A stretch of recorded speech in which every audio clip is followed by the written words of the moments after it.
La première étape lorsque tu décides de démarrer une entreprise au Canada, c'est de suivre cette page, liker la vidéo et la partager autour de toi. Lorsque tu décides de démarrer une entreprise, la première des choses à faire, c'est de choisir et de décider de la structure d'entreprise. La structure d'entreprise, c'est quoi? En français, très simple, c'est comment est-ce que tu veux que ton entreprise soit vue sur le plan des taxes, des impôts, par le gouvernement fédéral et provincial. En Amérique du Nord, il existe plusieurs types de structures d'entreprise, mais je ne vais pas trop parler pour ne pas créer de la confusion.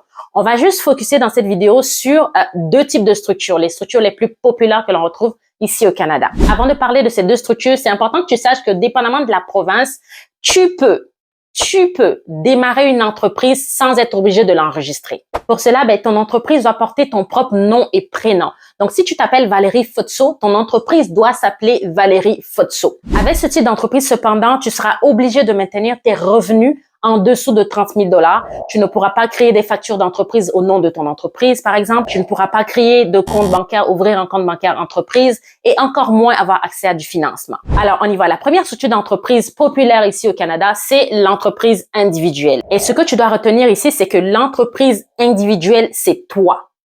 C'est une structure d'entreprise vraiment très simple à adopter. Il y a moins de formalités, mais surtout, ça coûte moins cher. Au Québec, c'est environ 40 $. Cependant, vu que l'entreprise, c'est toi, s'il arrive un quelconque problème, tu te fais poursuivre en justice, tu as des dettes ou quoi que ce soit, tous tes créanciers, les personnes qui viennent après toi, là, pourront directement s'en prendre à tes biens personnels. Donc, maison, voiture, n'importe quoi d'autre qui soit à ton nom ou au nom de ton ou ta conjointe, dépendamment si vous avez un bien commun.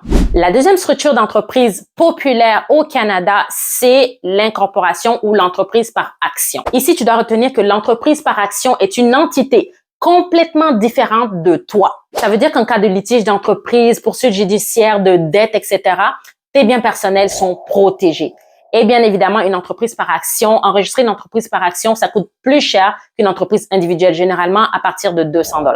Dépendamment des provinces. Et bien entendu, le plus important à retenir ici, c'est qu'avec une entreprise incorporée, vous aurez un accès privilégié au financement. Sachant que tout le monde n'a pas forcément les moyens pour directement décider d'incorporer son entreprise dès le départ, si tu aimerais que je puisse t'indiquer à peu près c'est quoi la meilleure période pour toi pour incorporer, pour sauter le pas et aller incorporer ton entreprise, juste laisse-moi un commentaire sur ta situation précise et je serai en mesure de pouvoir t'aider. Si présentement tu es à la recherche d'argent, de financement pour lancer ton projet comme il faut, clique directement sur le lien dans ma bio et va télécharger le CFREI, le coffre à financement et ressources pour entrepreneurs immigrants, le seul document, le dernier, le seul dont tu as besoin pour aller trouver tout ça.